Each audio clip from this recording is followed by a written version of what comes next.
guys, I'm Dr.Peace. Today we're doing balloon rocket. We got it's a straw, a circle sponge, a balloon, and a sticker rocket. The sponge and a balloon. That was hard to put in a balloon. Just love it. Did it.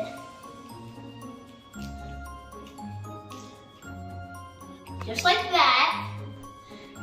Put the straw into the sponge. I'm going to put the sticker and put it at the end of the straw. Don't it look like a rocket? I got blow a balloon up.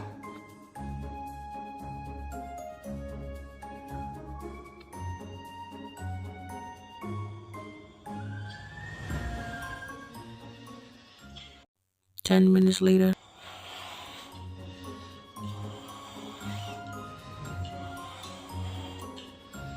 Turn around like a rocket and then let it go. Let it go. Whoa! Just to bring it outside so y'all can see it. 3, 2, 1. Lift off! This experiment is all about air and thrust, about action and reaction. Children learn how the force of air moving in one direction can propel balloons in the other direction, much like a rocket. Once you let out the air inside your balloon, it creates a force motion called thrust. Thrust is a pushing force created by energy.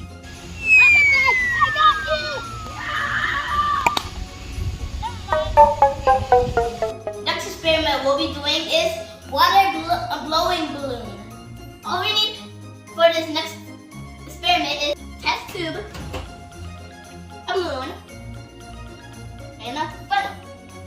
Citric acid, a baking soda, a measuring spoon. You got the water in the test tube, and you put the funnel in the test tube, like that. Put 2 million citric acid and put it in a funnel. Put it in a test tube. Gonna take it out, so nice and slowly. Put the baking soda in the balloon. Baking soda? Oh, yeah. Baking soda? Too much. There. Put it inside of the balloon.